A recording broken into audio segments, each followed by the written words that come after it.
Hey, Voices of the Bench community. Jessica Love here, giving you a shout out from Utah. As many of you know, I am passionate about creating natural-looking, beautiful smiles, and I also believe in simplifying systems without compromising on aesthetics. I am honored to be part of Ivoclar's development team to bring you a new stain and glaze system with structure paste, IPS e.max, Ceram Art. With this system, you can create beautiful works of art with depth and color in as little as one firing. Join us as we continue to innovate, simplify, and create meaningful change, one smile at a time. Let me ask you something. When it comes to digital dentures, what's actually harder, the design or the manufacturing? Interesting. I'm going to go with manufacturing. Actually, hands down, every time. Design's got pretty streamlined. We all know how to do that. But once you hit production, that's where things can go sideways. So yeah, too much variability in the results, is that right? Exactly. Which is why I've been pretty intrigued by the Elevate Denture Solution. Whoa, that sounds fancy. Do tell. It's basically a fully dialed denture workflow, built from a collaboration between Roland, Ivoclar, and Follow Me. So you've got the machine, the materials, and the cam all working together. Wow, that sounds way more cohesive than most solutions. Do you not agree? I mean, that's the idea.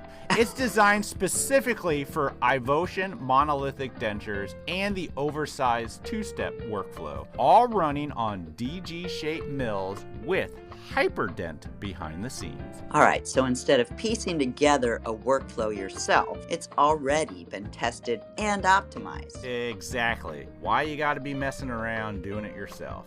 You're getting fully validated milling strategies, more predictable results, and none of that trial and error. I can totally get behind that, you guys, especially for labs trying to grow denture productions without adding the crazy chaos that comes along with it sometimes. Do you not like chaos? No, not really.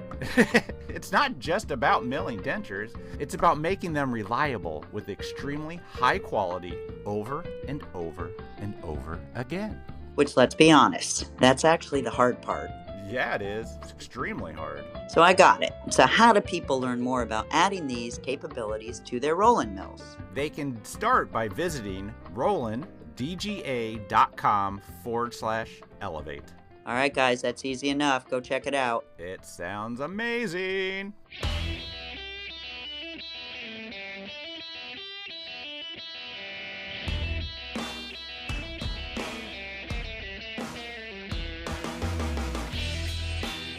Welcome to Voices from the Bench, a dental laboratory podcast. Send us an email at info@voicesfromthebench.com and follow us on Facebook and Instagram. Greetings and welcome to episode 418 of Voices from the Bench. My name is Elvis. And my name's Barbara. What's happening, Barb? How are you? It's a Saturday, Elvis, so I'm cleaning and running and chilling. How about you? Oh, about the same, really. That's funny. Those exact same plans. Isn't adulthood great? Yeah, you look forward to the weekend so you can still work just as hard cleaning it, if you like to clean and do laundry like I do. But I think I'm going to head down south today and go on a small road trip to Anna Maria Island and go to the beach for a while. I think that sounds like what the doctor ordered for me. That sounds nice. I was just in your area and it was not beach weather, so hopefully you get the beach weather. Oh yeah, it's beach weather. I'm sorry. I don't even want to talk about the weather today because it's just way too nice. So what's happening? I'm super excited because in less than 2 weeks, we're heading out to Dallas, Texas for the DLAT conference. Yeah, I told you I made my flights, but I actually have my flights now, and they're the same as I told you they were. Okay, so you are legit ready to go. Yes. Less than 2 weeks. And even this is early for you. Well, they asked to meet us, so I made sure that I can get in there on that Thursday by the time they wanted to meet us. So, yeah, that was my motivation. I'm there. Awesome. Can't wait. We're super excited. Yeah, to see everybody, have a good time. Their lineup of speakers looks so good. Yes. They did a great job. Many past podcast guests are going to be up on stage. And actually, quite a few people that we've never heard of. So, What? it? Yeah, hopefully we can sit down with some of them and get them on the podcast. That would be really nice. Let's do it. So this is all happening April 9th to the 11th, and you don't have to be a Texan to go. I'm not a Texan. Barb's not a Texan. It's a great meeting to go to, even if you're not in the area. And it's one of the largest ones that, kind of like FDLA. You've got a great board, great people. They asked us to come. I mean, we just love it. So yeah, can't wait. Super excited. DLAT.org for all the information. Register, and hopefully we'll see you there. And just a quick mention, shirts, if you've seen them or haven't seen them, they're still on sale until later this week. I got to get on there and hit order because I've already added all the ones I want. So make sure you get them before they are gone. They are Dare to Say No to Bad Dental Scans. That's pretty brilliant. Head over to voicesfromthebench.com/shirts to order one for yourself, one for your coworkers, and one for every one of your dentists. Because, I'm assuming all of the profits go to the foundation, guys, so no better cause. Absolutely. And yes, we need to let the dentists know that we dare to say no to bad dental scans. Yep. So this week we are wrapping up all the conversations we got while on the main stage in the Ivoclar Ballroom at LMT Lab Day Chicago 2026. Again, and always, thank you, Ivoclar. Thank you, Ivoclar. Yeah, for all your support in hosting us again at the largest dental lab show in the world. You know it. We don't need to mention how great it was to be up on that stage again. Yeah, or how big the stage actually was for us. It was awesome. Mm-hmm. But first up, we are again talking to Mr. Printable Partial Frame Guy, Josh Williams from GPS Digital RPD. Josh brings along with him one of his designers, Savannah Elkins. Together, they talk all about the work of doing printed frames for only labs, and of course, all the fun that comes along with it. Then we meet an individual that wants you to work on your lab, and not just in it. Darin McCue has been in dental for 22 years, and with this experience and his passion for helping labs grow, he started Sales Lift Consulting. But this is not your normal we help your workflow consulting. Darin and his team will work with you to create culture, reduce friction, grow sales by increasing the share of your wallet, and start dropping pebbles rather than boulders. I love that. And then we're going to wrap up all of our Lab Day conversations with a check-in with our favorite promoter of the small to medium-sized labs, Vicki Thomas. Being in a small lab herself, Vicki wanted to band together other labs, so she started Savvy Lab Solutions. Love the name. Love it. Yeah, and one of the first to join Savvy, and also on this conversation, is Carrie Ling from Lifelike Dental Studios out in Texas. Together, they talk about saving money, finding a community, and of course, the strength in numbers.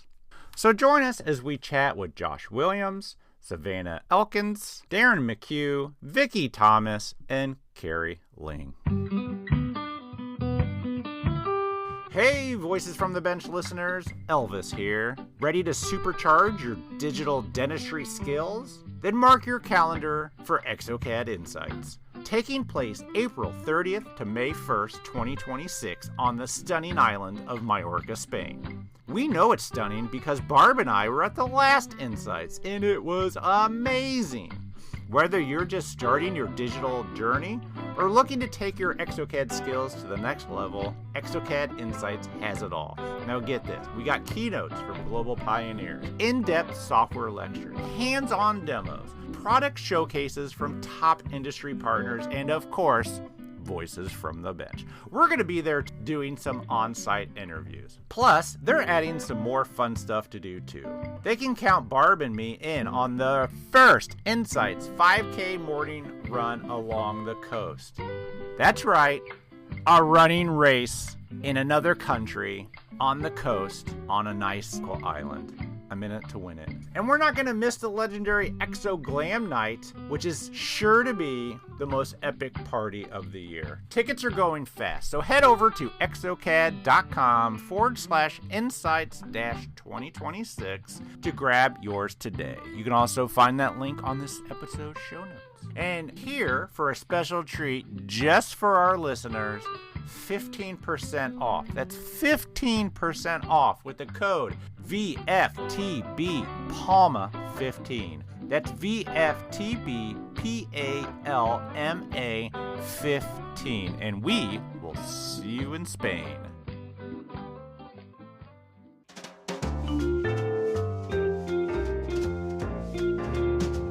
Voices from the Bench. The interview. Don't record that. Gotta be done. Beep. Josh Williams, GPS Digital Dental. That's it. Back again. Hi. Printed RPDs.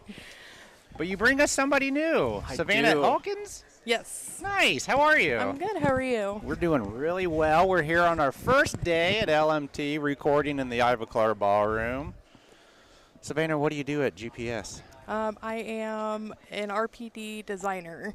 RPD designer? Yes. Where'd you learn this skill? From Josh. Oh, yeah? I just gave her some guidelines. She's good. Yeah? Yep. So, really, what were you doing before you learned this? I mean, how did you get it? So I started off in models, like a lot of other analog work. Were you at GPS doing this? No, I was at a different lab. Uh-oh. But We don't talk about yeah, that. I moved on and started doing design Yeah? and wanted to transition into something a little bit more niche. So RPD is where I wanted to be. Did you ever wax and cast an RPD? No, I did not. But I always I worked with removables, so I always thought that the casting and working with RPDs was really interesting on how they did that. And going to the easier way of digital workflow, I felt like that was the way to get in for me. So Okay, so let's go back. So how did you find out about the industry? my sister, What did your sister do? she is also a dental lab technician. Have you grabbed her sister yet? Or? We've known her sister for quite some time. She has worked with us. She's worked about as many places as I have now. So Okay. Yeah. Yeah, Get so she around. actually got me into dental work, or the dental lab. I mean, was it hard to get you in, or did you like it, or Yeah, no, it was actually was it just a job to start? Or? No, career change. I didn't really care with what I was doing before, so. Which was? I was at a restaurant working, Oh, so I just wanted something else. I was making pizzas when I Yeah. found the lab, so I get it. Yep. She's Yeah. lying. She'll tell you the real place. She was actually working out of state at a weed dispensary. So Weed dispensary. I mean, there that the was the real. last one, but What's wrong with that? That's what in I some said. states. Yeah, she was in a good one. We were fine. Yeah. All legal, all legit. I said, come on by. yeah. All right, so when you weren't high, you learned how to pour models. Yeah. Yeah, no. Is that where you started pouring models? I did start in models. At like a big production lab, or? Moderate. Yeah, it's a medium size. Yeah. Okay. Yep. And Did you got that into for a while. removable. Yep. So what were you? I mean, did you? It what was- drew you to removable? Or were that's you just where they. forced? Yeah, that's just Okay. where they put me. Yep. Which is fine. And but what were you doing? Bite blocks, custom trays, blah, blah, blah? cast modifications, surveying and block out for RPDs or any of the. That's some pretty high-level work. I mean, I was- blocking out and surveying. I mean, that's not. Yeah, I learned Who all taught that. you all that? Your sister? Sister and just everybody Everybody else? in that. Okay. In the room. A lot of knowledgeable people, and I tried to soak all that in. Sure. So. And then you, what? How'd you end up at GPS? They come steal you? No, I wanted to go there. We might have made a phone call once or twice or three times. How did you know about it? Well, Social media? no, Josh, but At the Florida show, or I mean? well, we Or were did we you- had everybody worked just we know had you? worked We we live had catty worked, corner across the street. yeah, we live so next to each other. Her and my wife are friends, so yeah. Yep.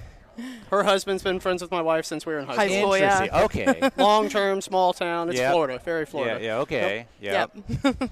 And then you've dragged her over. Drug her over, just Yeah. like the rest of them. Call my friends that are good.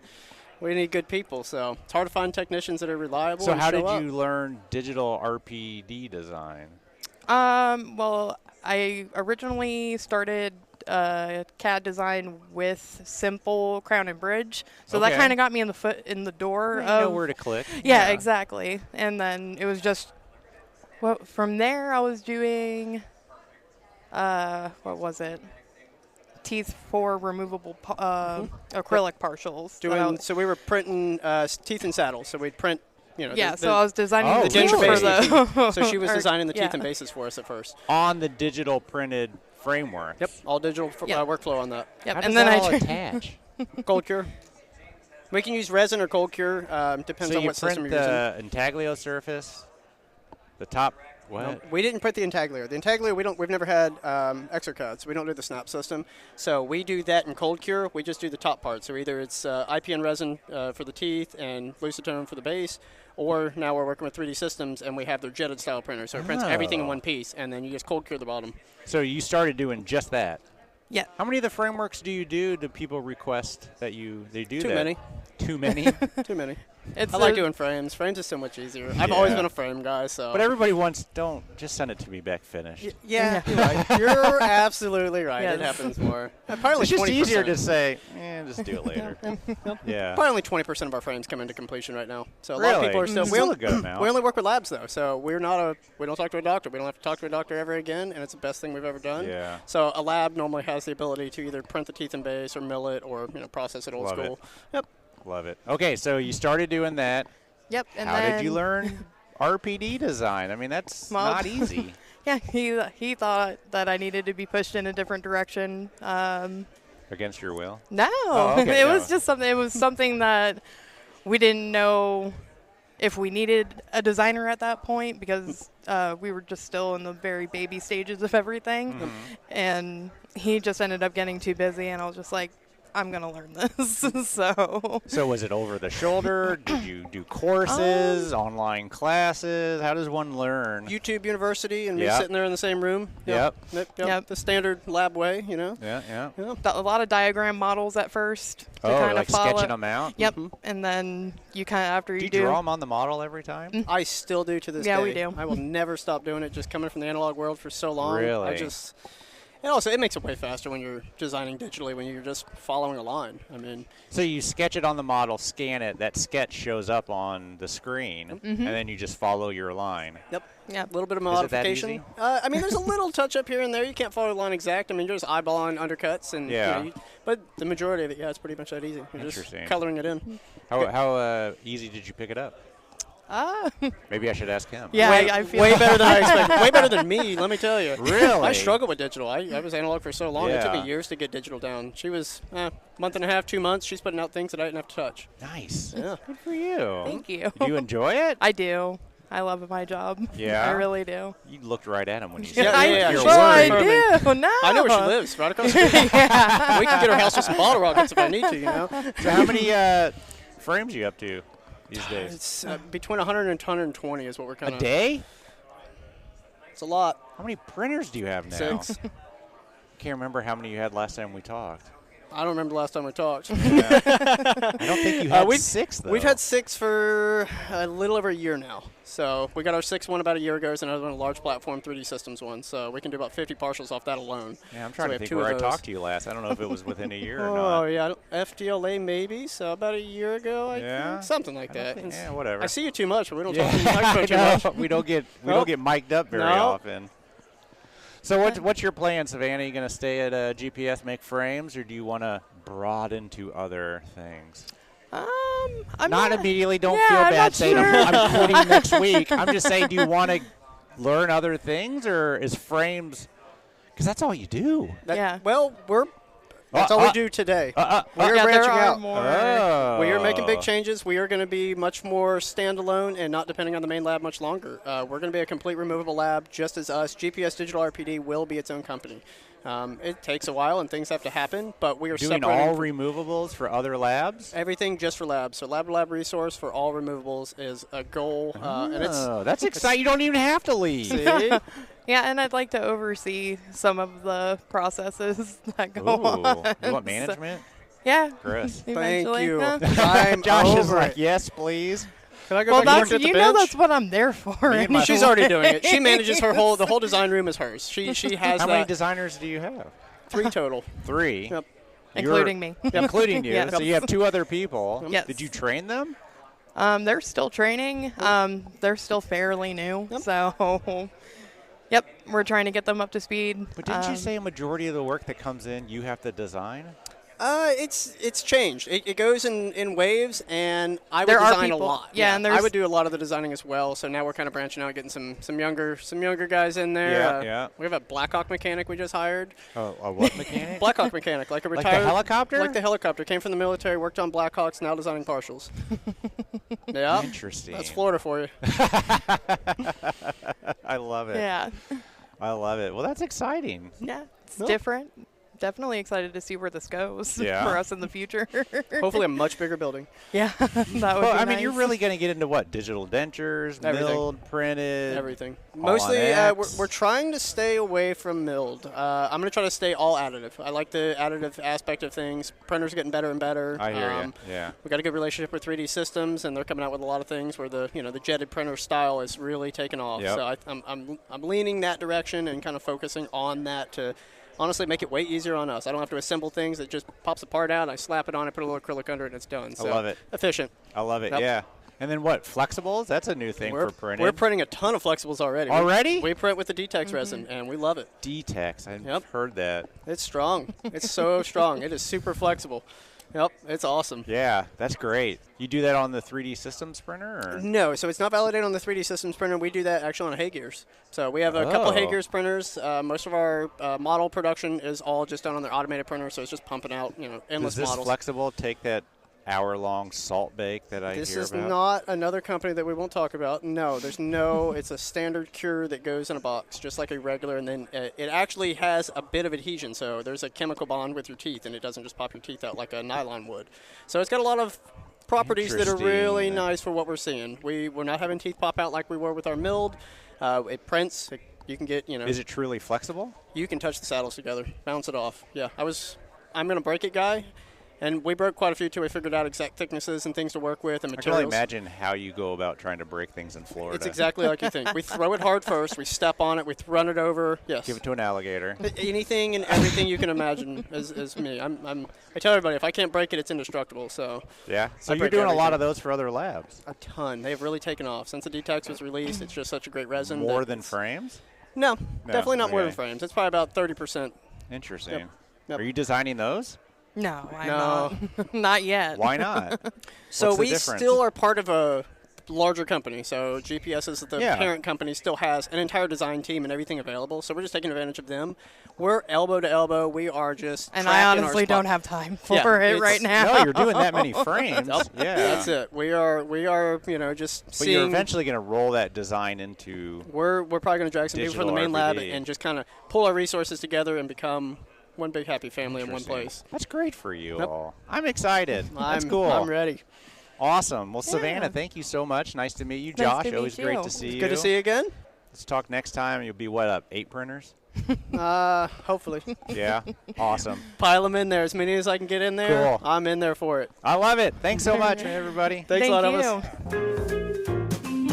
All right, here we are, LMT Lab Day Chicago 2026 on the Ivoclar stage. Yeah, we are on stage, so You that's gotta pretty mention the stage. spectacular. Last year we had Yeah. a small table over there. We feel a little important. The year just a before tiny that we bit. had another small table over there. Yeah, true. And then they gave us this. Yeah, they've been And good it's to like us. it's like a late night show. Yeah, Darin McCue. that's right. Talk get to it right? us. Yeah, Darin It says McCue. speaker on your badge. yeah. So tell us all about you and what you're speaking on. Sure. and- So I'm with SalesLift Consulting. We're a consulting group that works specifically with dental laboratories. I've been doing this since 2024. And basically what we do is we go in and we help dental lab owners stop focusing so much on the production and understand that if you want to make sure that you have your business going forward and you don't become one of the dental labs that fail and close their doors, you've got to look at everything beyond the bench. You got to look at your people, your team development. You've got to look at your HR. You've got to look at all these items. So your culture. culture is a huge thing. And so like today we spoke on just getting the lab owners to understand that your number one job isn't production. Your number one job as a lab owner is to be a People. leader. Yeah. Like you got to be a leader. So that's really what we but the do. lab owner is the only one that can do these crowns right. That's what I hear. have to really digest that when you Yeah. guys say that, Yeah. because Yeah. I'm that, and Yeah. I want to be a better leader. Yeah. So Yeah. tell me about how you guys Yeah. interact. So one of the first things we do is we want to find out, like, how are things working in regards to communication. All the labs that we've worked with, I've been in dental for 22 years now. Yeah, I was going to say. Yeah. You don't just walk into this No. as a consultant. So I've been in dental for 22 years. I've done everything from help build dental IT companies to dental implants to selling scanners to doing business development teams. And you see what happens is you see all these lab owners. They're small business owners, right? Yes. But a lot of them, they started their business because they're good at what they do. They can make a crown, they can make a denture, they can make a partial. Kind of like dentists. Exactly. And they don't have a clue about running a business. Then, Sorry, Dennis. and that's where we'll come in and we'll say, okay, let's talk about communication, because how are you working with your team members? And let's analyze to see, okay, do you have regularly set meetings with leadership and with departments, and do you have regular? Nobody's got time for that. Yeah, I think you probably make them have time for so that. is I, what look, I'm I tell all my labs, when you do leadership meetings, which you should do weekly, the only time that you don't have it is if you're dying or you're dead. Like if you refuse, or if you find reasons to not take the time and meet with your team, then you're going to be one of the 36% of labs that closed in the last 20 years. Right, 2004 to 2024, there was a decrease of 2,877 labs that closed because of what? It's not because they have lack of doctors to work with. Number of doctors went up by 24%. It was 163,000 in 2004. Now it's 225,000. It's not because they were making bad restorations. So you're thinking business skills, correct? It's business skills, and it's in business skills, and it's surrounded by how are you dealing with your people, not only your team members, but your clients. And there's a huge gap of business dental lab owners understanding that your job, when you're going in and you're producing all the product, you're missing out on everything else. And you can't just hope things work out. You have to have open communication and put systems and processes in place, right? I mean, there's service business. Yeah. So you don't want to be reduced to a commodity. Right. You're not going to run down to the bottom all the time, right? Oh, they're doing a $69 crown. They're doing a $50. Okay, don't drop your prices. Improve your relationship equity with your people and with your clients. And there are specific things that you can do to that, because it's not rocket science. Like I was a C- student in high school. I was never real bright. So was I. So saying. But this is a situation where you can really get dental lab owners, when they stop focusing on production and just become aware that if you want to be in the majority of labs that kind of like move forward and don't close their doors, you've got to look at it as a business, and you've got to look at it as team development and communication. So that's kind of what sales does. Ask them to pull themselves off the bench a little bit slowly, obviously, because nobody likes too much change. But is one of those things that you've got to pull yourself off at least 1-2 hours a week? Absolutely, because what you want to do is you want to find the lab owner. You've got to build redundancy in your lab, right? We can't have just one person doing one thing. I'm that one person. Are you? Yes. And very much so. And what happens when you're not there? Questions. I don't know. I'm going to come back Monday, and I'm pretty scared. Yeah. I'm not kidding. So what we want to do is we want to find out the different tasks that the lab owners are doing, and then look around your lab and say, okay, out of these tasks that you have, who can do some of them? Who can take it up? Let's start there. Okay, who's doing QC, right? Can you train somebody to do QC? Who's doing, all these different things that you're spending all these hours on that you don't have to do? As long as you find somebody, a team member that is positive and coachable, they can learn anything. Yeah. Right? I'm a former third grade teacher of 7 years. And you taught third grade? Taught third grade for 7 years. Jeez. Yeah. And now you're in dental. Harder, third graders or technicians? Oh, it's technicians, I will I'm tell sure. you, third graders, they know they're 8 years old, and they know that they've got a lot to learn. There's and we don't at all, right?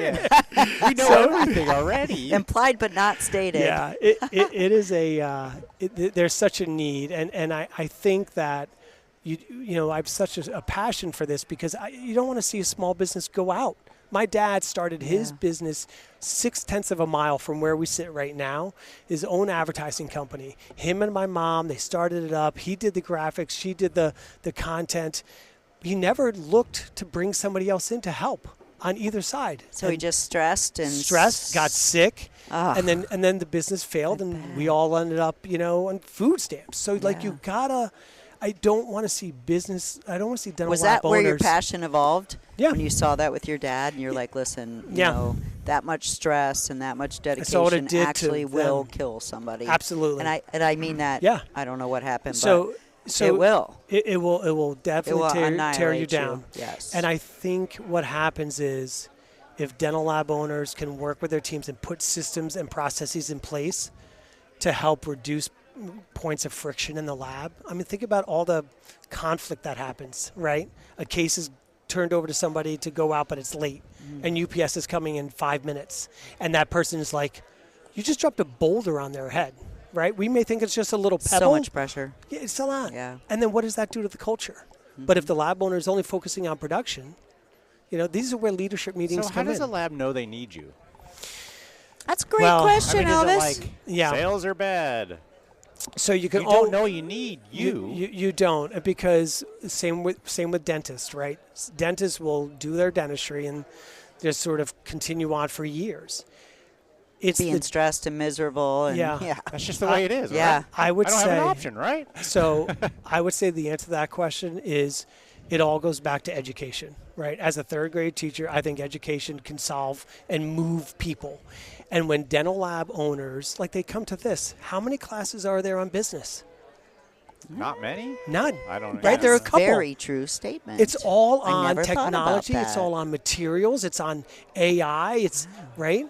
There's now some, this year there are more on social media. Last year there were 2 marketing classes. Yeah. Okay, so if we as an industry don't start to put efforts forward to educate lab owners, these are things you need to do. Otherwise, you're going to end up as that 36% of labs that fail in the next 20 years. So when you presented, it said speaker on your thing, and people come to your, are they all of a sudden realizing, oh, wait a minute, I need this? Well, I tell them as soon as they walk in, this is going to be different than the other seminars you've been to.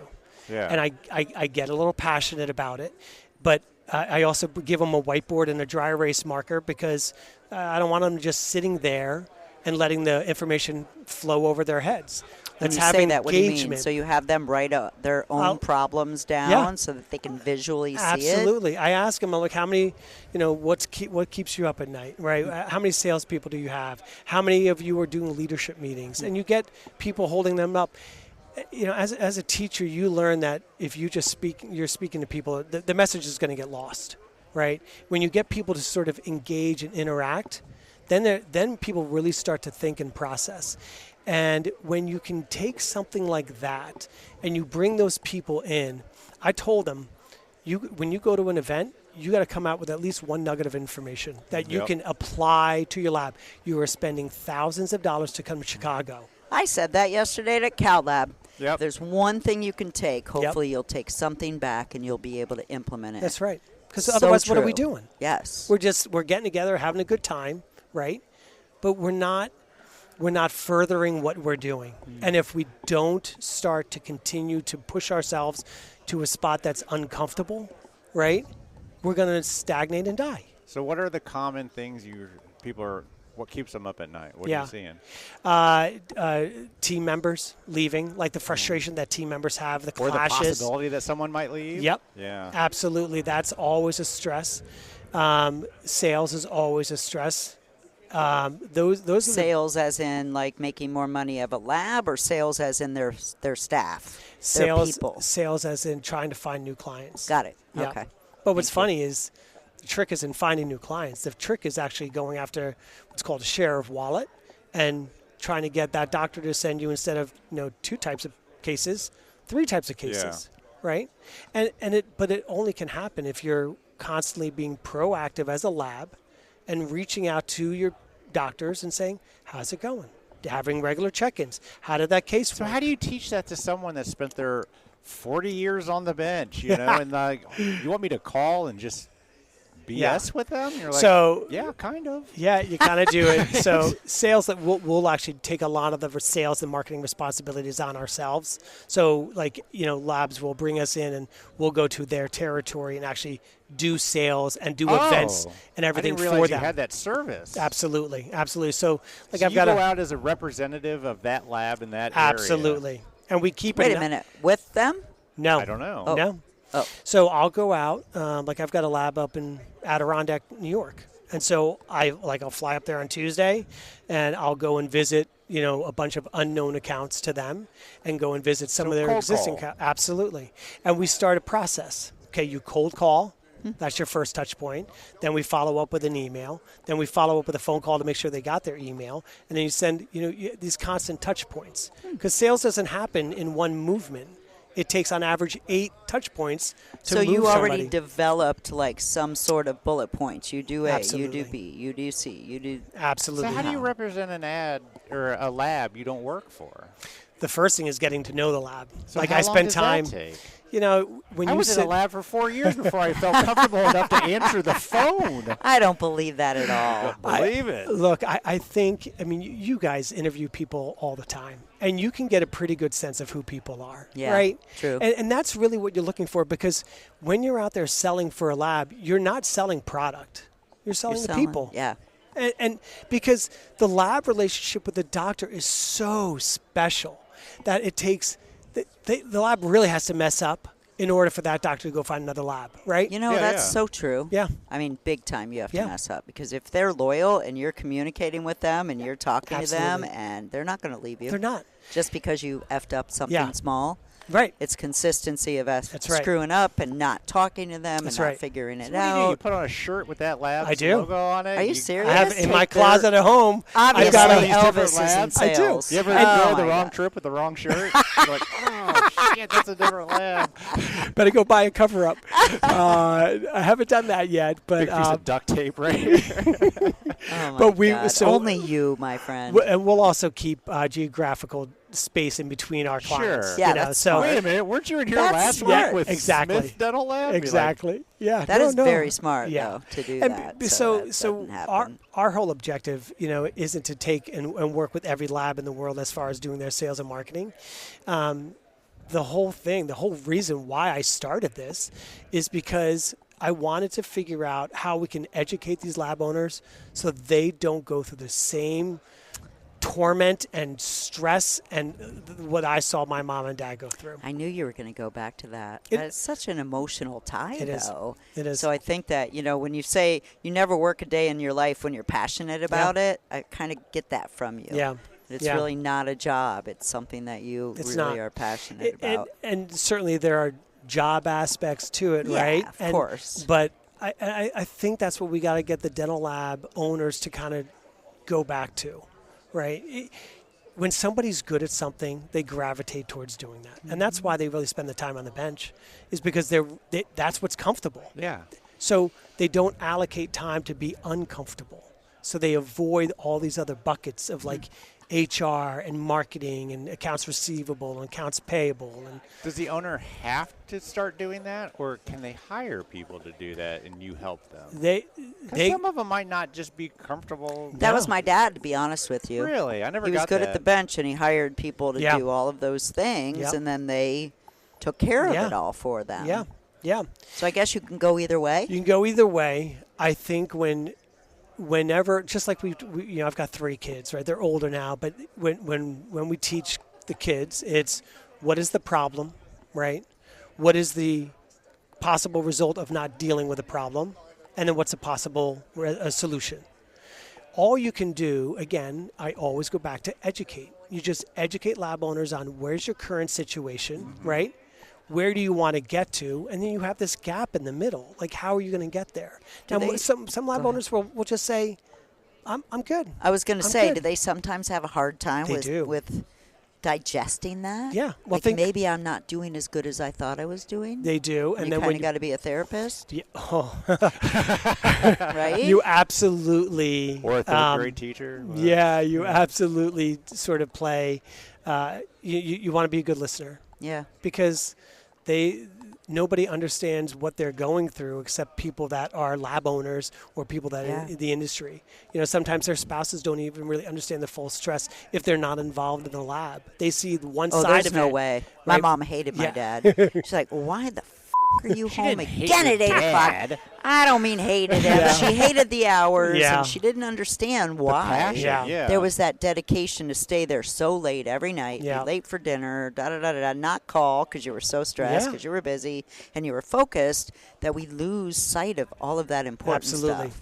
Like family and life and balance. And I mean, you guys know lab techs, the lab owners. They go in at 4 a.m. and they're there till 7 o'clock at night. And I've seen lab owners, just operating that way, and you're missing the whole point of why you're doing this, right? We're here to serve people. Right, so find a way to serve people, serve your dentist, serve your team members, but don't forget about serving your family. Yeah, what is it? You work for your life and not live for your work or something? Mm-hmm. Yeah. So now you got to repeat that. Do you know the saying? Because I don't think it was that right.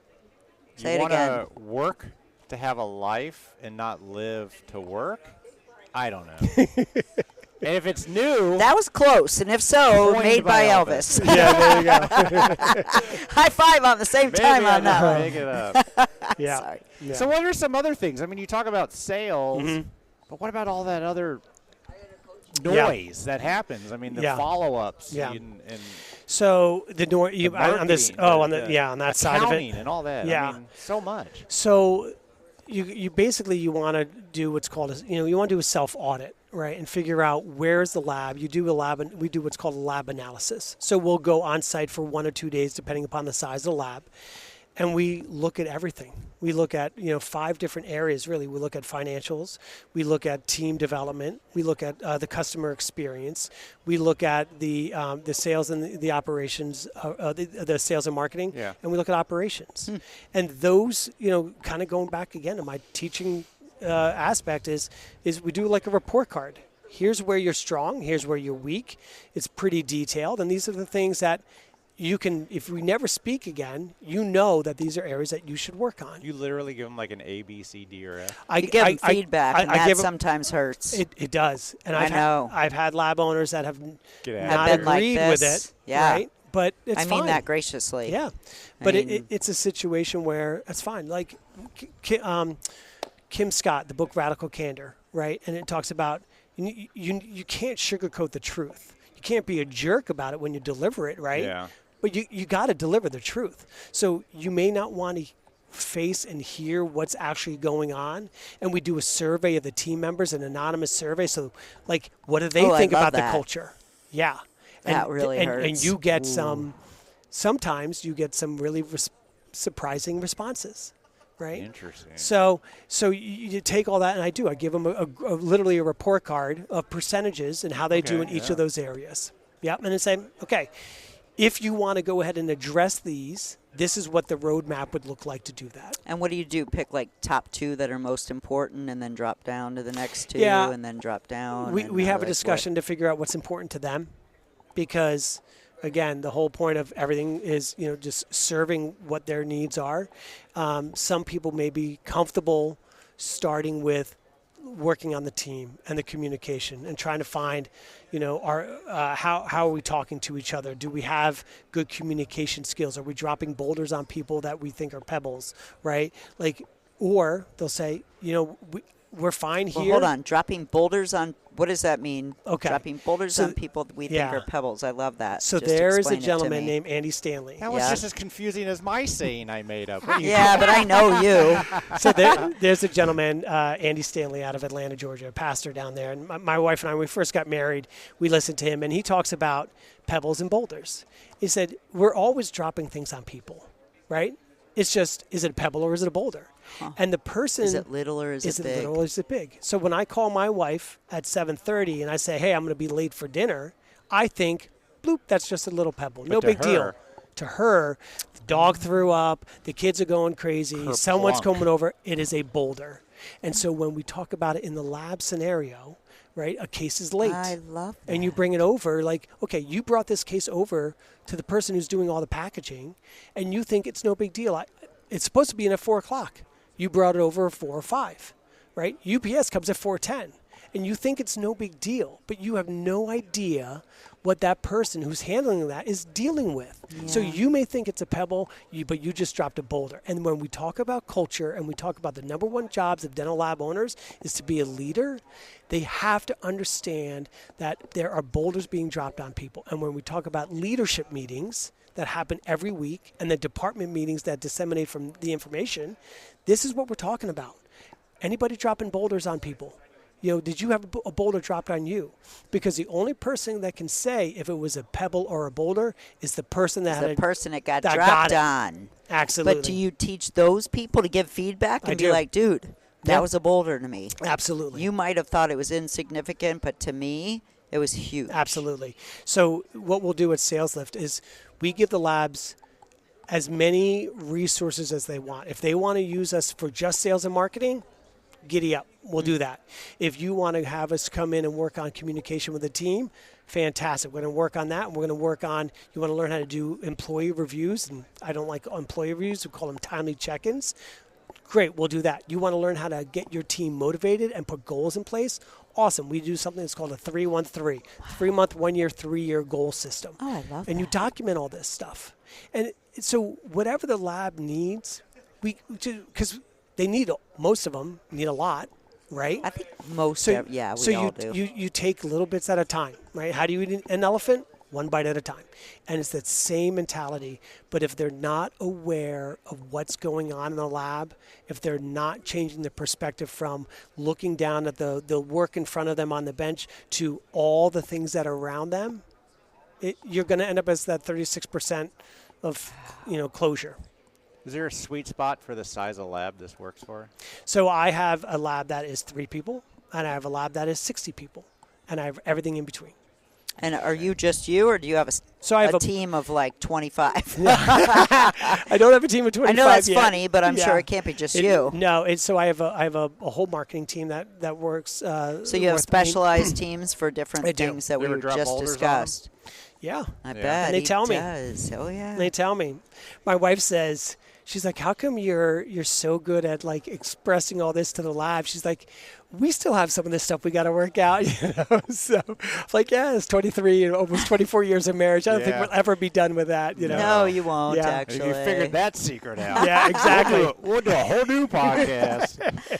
So do you get to go into every single lab and head it up and then have your teams? So right now I'll go in and like we'll do all hands meetings and we'll say the topic is going to be points of friction, boulders and pebbles. The topic's going to be communication. The topic's going to be, hey, we're getting ready to do a new sales and marketing initiative. Here's what it's going to be. So I'll go into the labs and do all those things. Right now it's myself, my marketing team, and I've got a couple of part-time people, full-time person coming on in May that she'll take over and she'll do a lot of the sales for the whatever labs I assign to her and build it out. So she's going to go door-to-door cold calling. She will. What do you think about this whole male versus female, going out to cold call, how they look, how they dress? How do you... So... That's never come up. Where did you come up with that? We talk about that quite a bit. Even when we talked to Jay on the podcast, you're like, you're the salesperson? Yeah. Are you hot? Remember? Yeah, I know, but I didn't think about male versus female. Yeah, so that's the only reason I was asking. I've heard from a lot of people, they say females have a harder time going into the dentist office because of that front desk. Because they're all females. Yeah. Okay, I don't know if it's true. Now I'm feeling you. I'm not taking a side. That's why I asked. Yeah. I'm just saying. Yeah. Yeah. I think as long, when you go in, they're busy. That front desk, and their job is to be gatekeepers, right? Yeah, oh yeah. So they're already, you're going into a situation that they've got their guard up. So how do you do that? You're not going in, you're never selling anything. You're just providing information that maybe one time they'll find useful. That's my goal. That's it. If I can just get this price sheet somewhere near his desk. Along with the donuts. Along with his exactly. Coffees and donuts. Next time his lab pisses him off, and this is right there. That's very true, though. Oh, you're not ready until you're ready. Yeah. And if you get yourself into somebody's face enough times, when they get irritated, they're going to move into this direction. Every lab that gets a new account, not every, but it's when they're mad. Is when another lab falls short. Yeah. Simple as that. Yeah. It's when they're mad. Yeah. At their other lab. Yeah. And they'll have a tolerance for that. There's something called relationship equity, right? And so with the lab and the doctors, you need to make sure you're building that relationship equity bond so thick, because there's going to be somebody coming in and knocking on the door, and they're going to try to snip away that relationship bond, like, hey, here, we're down the street, we're local, let's go on and do a case, right? Yeah. If your relationship bond is weak, it's easy to cut through. But if you're in there all the time, if they feel like they're supported, upsetting a friend, right? It's hard. Oh exactly. my God, yes. Exactly. Yes. Yeah. So I work with an office that I do a lot of surgical guides for, and if I go in there and I see a surgical guide I didn't do, you could tell they're all like, "Oh God, I hope he doesn't Don't look." show him. Yeah, don't show him. like trying to hide it. Listen, I don't get into all that, but they almost feel embarrassed. I kind of do. If I see another box, I'm like, who are they using? Yeah, what the hell? Yeah. Wow. So how do people get a hold of you? Yes, How does this work? I was going to How ask. does this So process sure, work? they can visit our website, salesliftconsulting.com. Yep. And where'd you come up with that name, Sales Lift? Yeah.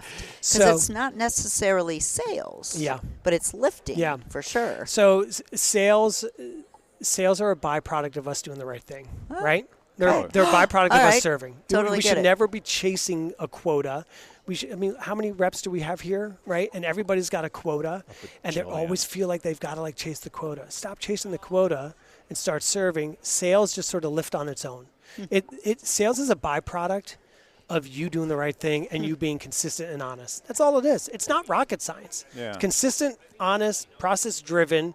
And so when we look at why sales lift is what it's called, that's why. It's like you've got to sort of elevate what you're doing. You've got to be consistent in what you're doing and serving people, and the sales will lift on its own.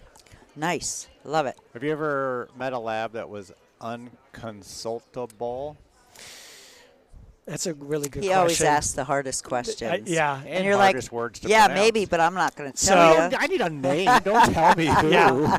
No, I think I've run into labs in conversations where they hear it, they hear the message, but they don't do anything about it. And that's what we talked about this morning is how many labs have come here with the same challenges that they had last year. And they're like, oh, let's go ahead and try and fix it. But there's never action. Because if there's no documented plan and there's no one holding anybody accountable, you don't move forward. I could tell my kids to make their bed all day long. If there's no accountability, they ain't making the bed, right? And so the sales owners, or the lab owners that are not really sort of understanding you have to have action, 5 years they're going to have the exact same concerns and problems, So there are people. Change is hard. Yes. No matter what we're doing, heard that all change is weekend hard. so far. Yeah. So, nobody likes it. Yeah. And it hurts a little bit. Yeah. Darin, that's some cool stuff, Thank man. you. Yeah. Well, thanks for having me on. Absolutely. Yeah, that was awesome. Yeah, really appreciate it. Yeah. I think you're fighting the good fight. Yep. Yeah. Keep it up. Absolutely. We'll get the word out for you. High I five. appreciate it. All Thank right. you very much. All right. Appreciate Have a great Thank one. you. You can tell you're awesome at marketing. Yes. Love it. That's right. Stay savvy. Both of you, I Stay should savvy. say. I know. Stay savvy. You need a shirt that says "Stay Next savvy." year's going to be stay savvy. Okay, good. Because we So- are savvy and you stay savvy. Yes. Okay. Good. So you're a customer of Savvy just I am. before we start. Right. So we're going to introduce One of her you, first and then customers, you're right? gonna Wasn't I be- one of your first? You're one of my first. Yeah. Like at least top 5. Because she launched last year in Chicago, Okay. and got then it. we joined right after that. So that's kind of the Yep, you I got probably this. already know the Yeah. story, but I just want I to know All right, let's do it. Vicki Thomas, Savvy, what's happening? Oh, just living the dream, right? Was it last Chicago we talked? Yeah, because Barb wasn't here. So it was last Yes. year Yeah, you came on to talk about this new smaller lab buying group you started called Savvy. Yep. I did. I launched last year on my birthday. If y'all don't know if you remember that's that. right. So this last is I your birthday remember today? that, and I Yes. remember the shirts and Yes. the code on It the was back. Stanley shirts. Yes. It was Yes. genius. Yes, so I launched last year on my birthday, and so yesterday was actually our 1-year anniversary for Savvy, and then my birthday as well. So we The got to 23rd celebrate birthday, yeah. the 23rd. Yes, actually my 29th, but I'm not going to lie to you. But yeah. I So we love should it. say 2026 at the Ivoclar Oh, yeah, Ivoclar booth. Ballroom. We're on the stage. LMT, LMT 2026. Thank you, Barb. That's But how also we wanna joining get us it is out. Carrie Ling. Yay! Hi, how are you? Ling ding.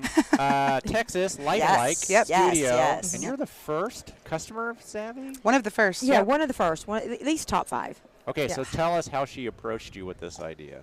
Well, she told me she had big news that was coming in Chicago. Yeah. And I couldn't wait to find out what it was. And then when I got here, she told me all about it. Yeah. She kind of filled me in on what it was and what was happening. And I was just like, I'm in. I can't say more about supporting someone who's trying to support small to medium-sized labs, because I feel like, and I hate to say it, but the big labs get all the everything. You know, they get all the pricing, all the anything. They have the buying power, right? So it's if small labs can get together. Were you trying to negotiate pricing with companies how big is your lab again? We have 9. Okay, so So it's like small to medium size. Yeah. Oh, definitely medium size. But I mean, negotiating prices is hard, and especially in this time that we're in right now. So to have somebody like Savvy on my side, she does all the legwork for me. Yeah. So talk about that. Like, first of all, I missed last year. So how did you realize that we needed this and that you were the one that was going to be launching it? Well, I've owned a lab for 17 years, been in the industry for 30, and I would see it. We already established that you're 23. Okay. You just ruined it. All right. Okay. I'm a terrible liar. Which is why we love you so much. So, okay, sorry. Go on. But no, by having my own lab, I saw that there was so much, you know, the big labs were getting all the bulk pricing and, you know, and all that, as they should. Don't get me wrong. I mean, you know, no shame. But the more you buy, the more you save. Exactly. But small to medium what about labs, us? Exactly. Right? We're 78% of the market, and we weren't getting the discounts. Seriously, 78% of the market 78%. Labs are that's pretty small crazy. 22% are the larger labs. Yeah. So. But the other part's loud. Mm-hmm. They make a lot of noise. They are. Yeah. And I'm loud too. So I thought, you know what? I will reach you at your level. Yeah, I'm loud too. So I thought, you know, I'm going to go out there, and it was an idea. And I, you know, approached my vendors before I ever had members, saying, hey, I have this idea. You know, can we do anything with this? Because I know I kind of felt like I was doing a little backwards, just because, you know, most time you got multiple labs together, then you approach it, say, hey, we got this many labs, give us a discount. And you went singular, so I went saying, singular. hey, I want to do this for Right. it. Wow. But the vendors saw it as an absolute win for them, because, like, you know, like we were saying earlier, a lot of people don't go out there and negotiate their pricing. A lot of reps don't go to small to medium-sized laboratories because they're going to go to the bigger labs because they're going to get a sale, and if they do get a sale, it's going to be commission. A large. Yes. Yeah. Yes. And a lot of small labs, you know, they may work out of their basement or their garage or whatever. So I wanted to be that voice for them. So I went out there and did kind of the concierge service, and I did, you know, went out there and said, hey, you know, if I brought, give me some time, let me build this thing. Let me see if it works. You know, what kind of discount would you give us to start off with? As our buying power increases, then let's renegotiate and see what we can do, because they recognize too. There's 78% of them that they're not using. They're not going into these labs. Yeah. And you know, my whole thing was I don't want labs to have to sell out because they have to. You know, I want them to retire one day and then be able to sell to one of these larger groups and make money. I don't want them to just have a job. I want them to actually make some profit. Yeah. So that's what I did. And this year has been, I'm so grateful and thankful for the community. There was the support I've gotten from my members and my vendors has just been, I got goosebumps. It's absolutely amazing. So we did our first Savvy meet and greet Wednesday night, and I just it was like one of those last minute things, like, come, you know, it's Savvy's first birthday, let's just mingle. And the vendors that came, mind blowing. I did not understand. I didn't know what to expect. It's first year. Finally got some clarity to the hugeness of they it. were busy on Wednesday. That's when they set up their booths and do all this, but they still took the time to. Yes, and it was just like 4 or 5 of each vendor. Oh, really? Yeah, or provider. They were all there to support me. And then I had my members come by that were able to come in, that their flights weren't delayed. Yeah. Like a lot of people's flights were delayed. But it was just such a great turnout, and it was just heartwarming to see that everyone sees a need. But I will say this about the vendors. They see Savvy as a tool. Because, you know, now they receive this list of members that we have once a week, and they can use that as a kind of an open door system for them, for their reps to say, hey, well, they're a Savvy member. Go visit with them. You know, use this as a tool to go in there and negotiate and talk to them. And I will say, I was going to ask you, so how does that work for you? So I will say I was a member of another group And I never saw a single vendor reach out to me from that group. Interesting, yeah. And since I joined Savvy last year, I can't tell you how many emails I get somebody introducing themselves. Hey, I'm with this company, and I know you're a Savvy member, and here's what your discount's going to be. They reach out to me, and that's all because directly from that vendor. And that's because that's the way that Vicki set it up. Yeah. So I don't have to do the work of trying to figure out, hey, I use this product, and calling them and saying, hey, can I get a discount? I'm a Savvy member. They reach out to me, and they're like, hey, I know you're a Savvy member. Here's your discount. Not only that, but I've switched a couple products around because of that. So have you moved some so I've your switched some of my products? stuff. We switched our cement. We were using a cement for years that we loved, but it was really expensive.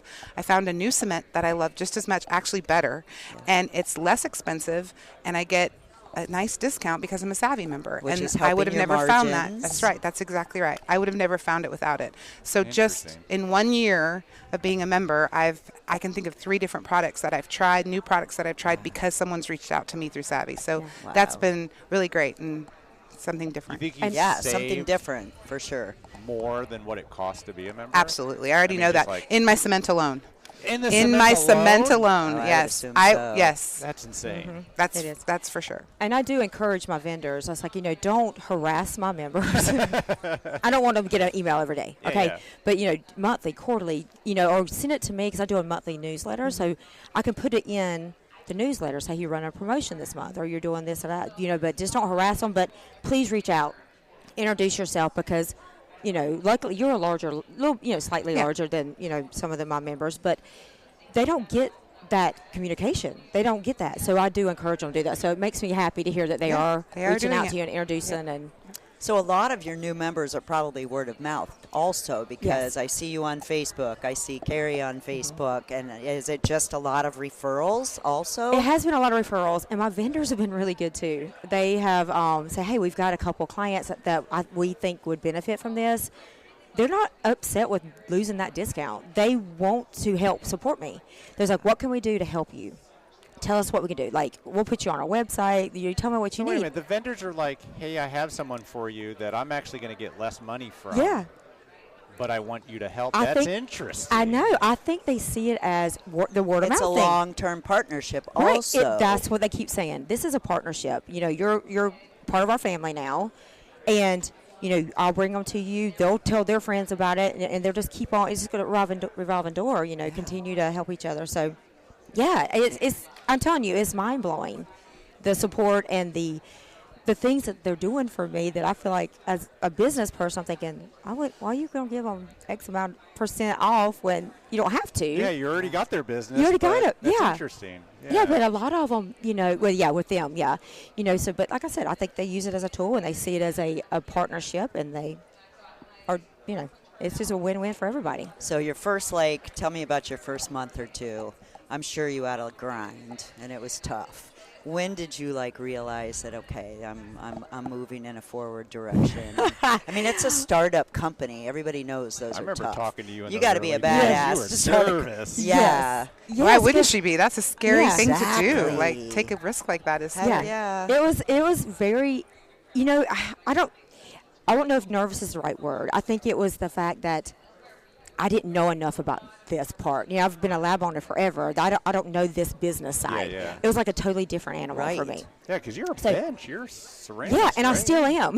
Yeah, okay, let's not forget that. Yeah. Multitask. Yeah, so we'll talk busy. So, so I all day, at least Monday through Thursday, I'm at the bench. And then on Friday, I try to focus on Savvy. And then on the weekends, I do my emails that I schedule to go out on Monday. So you have no time. No, I have. And she's been at every show. Every show I've been to, Vicki's there because she's really, trying to get the word around. Yeah. I'm trying really hard. But to answer your question, I feel like at the beginning I was kind of in it blind. I knew I had a great idea. People were pushing it and thought it was an excellent idea.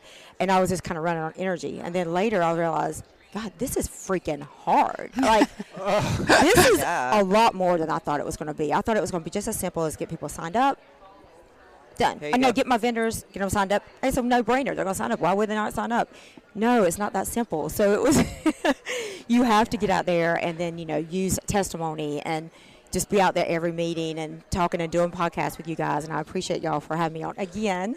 But things like that. But, yeah, I don't know. Now that Savvy is a year old, I'm like, okay, now I need to do more. And no pressure there. Now I only 3 days on the bench, right? And now Thursday, Friday. Yeah, so I'm kind of actually, I've had a lot of conversations this weekend. I think I'm going to start revamp and try to let some of my control go at the lab. It's a little hard. Yeah, you know how much we love that, right? Yeah, so I'm going to try to. I've got excellent technicians that work with me, so I'm just kind of like, oh, fine, just do this a little bit, do this, and hopefully I can free myself up a little bit from the bench so I can do a little bit more, because I want to revamp Savvy. I want it to be more, it's already a community, but I want it to be a safe place where people can come and we can communicate with one another if there's problems, if somebody's sent our number against them. I love it, yeah. And I know we have platforms out there on Facebook, but I want this to be a private group to where they can just talk amongst each other. And I can have my vendors on there too and say when they say, well, my center number is broken, that vendor can say, oh, well, let me tell you what, send it in, we got a loaner or whatever it may be. But I also want to start offering consulting and education. And but honestly, my vendors and my providers are excellent with that. They're going to help you with that. Yeah. They like get them to sign up with us, or purchase from us, and we will train them. Mm-hmm. We will teach them how to do X, Y, and Z. So it's kind of fallen into place. My idea keeps growing, and there's always an answer. I've just been. I'm telling you, I'm just. I don't know, just shocked. So kind of mind blown a little bit, but it's working out great. Yep. Do vendors come to you now? Mm-hmm. They sure do. Yeah. What are some? So you can keep changing products if you see some different things on the list. Yeah. And then as a laboratory owner, you can say, hey, I'm going to try this. Yeah. And it brings a great opportunity into the lab. And among even my technicians, because my technicians know, since we've tried these different products, that we're Savvy members. And they're like, hey, I want to try this. Can you get a discount through Savvy on this? And I'm like, yes, because this is sold by so-and-so. Oh, nice. So that's kind of nice. It feeds through the whole lab. Do you want to talk about some of the vendors you have, or do you want to leave that off? Sure. No, we can definitely talk about the vendors we have. Let me get my Instagram. I can tell you where I got my cement. Yes, Kettenbach. Yeah. We've had them on the podcast. Oh, yeah. Yep. That's where I found this wonderful cement and also some lab putty that they changed. Have amazing lab great. Oh, hell and yeah. the Savvy discount was cheaper than the putty I was buying before. So we tried their putty years ago, and I was like, I didn't know I could get excited for putty. Yeah, I know. I was like, this stuff is so good. And there's something about using a putty that doesn't make your fingers stain and sticky. Love that part of it. Yeah, I like the 1-to-1 ratio. So it's yeah. Kettenbach is great. But we have Comet USA. Oh, yeah. Gotta love you some good burrs. That's right. Digital Arches came on with us. Oh yeah, that's been big for us too because we do a lot of OptiSplint. So so we've had a big discount with them since we started that. That's great. Yeah, it's a really good discount. Good old Danny. Yes. We've got Elos, who's one of our new ones as well. Yep. I'm sorry, I'm scrolling through Instagram here. Fine, yeah. It's a long list. It is. Well, amongst all my other stuff in here, and this internet's not very good either. So we got Vita. Wow. Oh, wow. Yeah, we got Vita, got Strawman. So when they give you these discounts, do they open their whole catalog, or do they say only these certain parts? Well, that's a good question. Yeah. Some just across the board. Yeah. And then some is like, okay, well, this is what we're going to do on this, and this product, and then we'll do this and this. So everybody's a little different. Okay, yeah. The way you order is a little different through all of them. I would like to. That's part of my revamping. I would love to make it a little bit more streamlined across. Yeah. Yeah, but everybody's purchasing. It's different. It's different. So do you solicit customer feedback? Because I know Carrie loves having your opinion. Is so important. No, I mean that respectfully. That's not true. But like asking people for their feedback so you can help I always get ask people for feedback. Yes, I ask love that because you can't learn and you can't that's grow how you get if better. you don't get the feedback, right? I do. I think I'm constantly having talks with people. Good. And everybody comes to me with constructive criticism. It's like, hey, have you thought about this? I'm like, I have not. Like, that's an excellent idea. So I do ask her, and I talk to people. No, I like, love what that. can I do different? Yep. What do you want from me? What do you want to see Savvy in this next year to be? What vendor do I not have that you want? Working on this. I won't say it out loud, but I'm working on this. Yeah, you should. Yes. So, it's just, I think that's really, I've come a long way from that. Because I'm that's really open. cool. Like, I'm not that person that's not going to take constructive criticism. Like, it may sound negative when they're coming to me like, girl, you need to do this. And I'm like, it's an shoot, art to accept yes. constructive criticism. Yeah. you have to be open-minded so that it doesn't make you angry. You Exactly. got to be like, you know what, you have a point. And I think that makes a special leader. Because if all you're doing is being like, no, I don't like that, I don't want to hear it, and I don't agree with it, then how do you grow? Exactly. And you can't change, and you become stagnant, and you become irrelevant if you don't, if you're not open to that. Exactly. And I know that I don't know everything. And so when someone comes that's been in business on, this type of business or another business that's been in a lot longer than me, and they say, have you thought about this? I'm like, I have not. Like, I don't know. Maybe I'm just a technician brain. So we're just kind of like, I get focused on one thing. I was like, but I think having my friends and the vendors and having that conversation, it's kind of like having a board table, like having a conference at a table and everybody's just sitting around talking and everybody's kind of got different ideas and you're just like, oh, that resonates with me. So I have had a lot of just help by, people say, have you thought of this? And I'm like, excellent. So yeah. Wow. And as a lab owner, if you're going to be a part of a group like this, you want to get a good ROI on it, right? Like you have to have. Cement alone. Yeah, right. So it's good that you can come and talk to her about those things, and she's willing to work for you, which is be a partnership together. And I haven't had that always in groups that I've been in, so I really love that about Savvy. Right.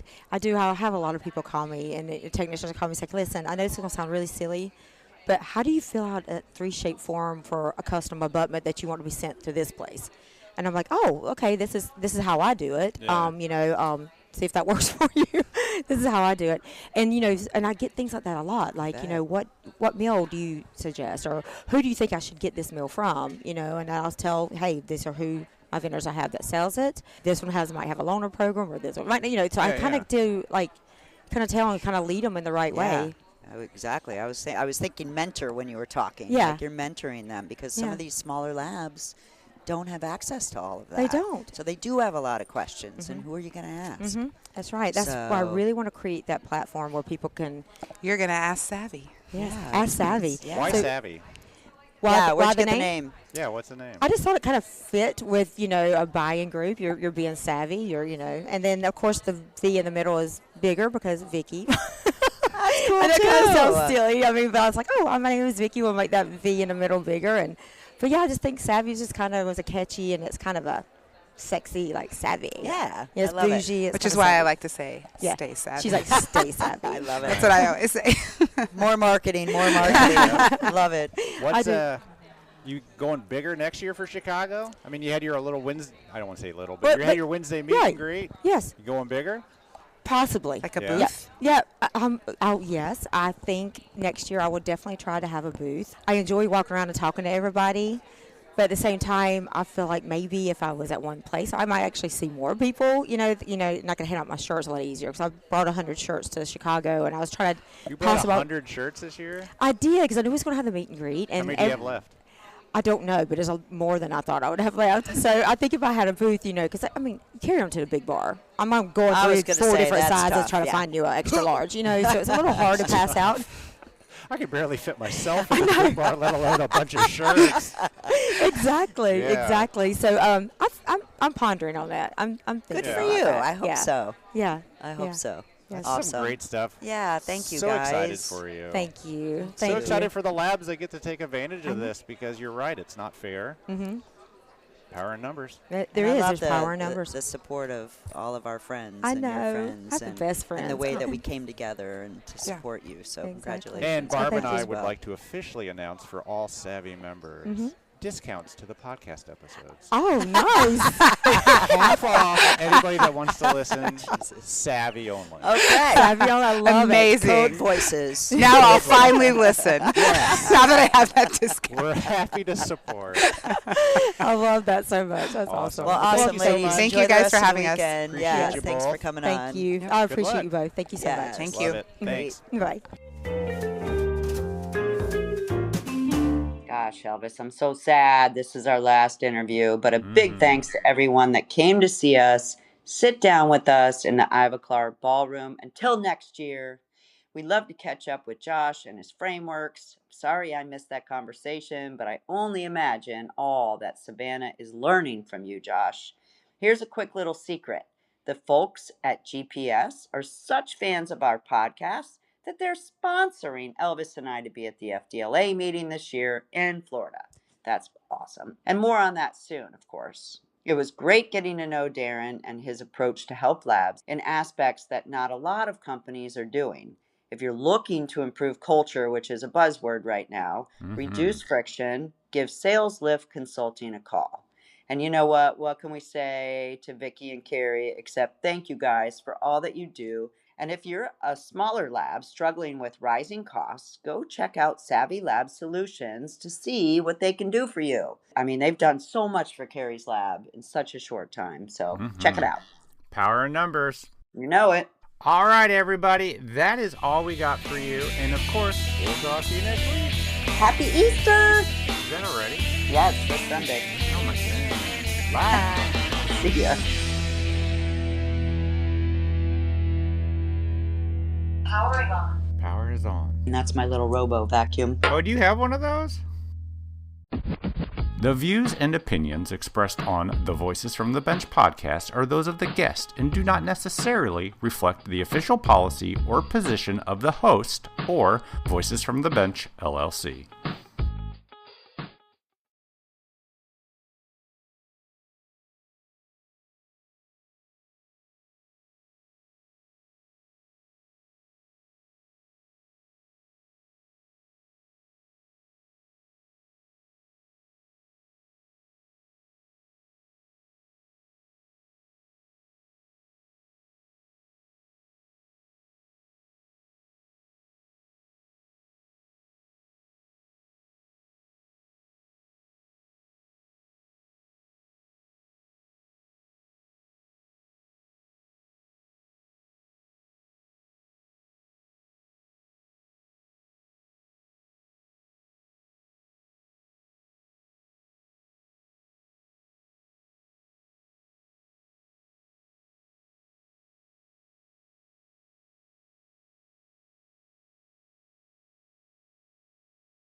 The views and opinions expressed on the Voices from the Bench podcast are those of the guest and do not necessarily reflect the official policy or position of the host or Voices from the Bench, LLC.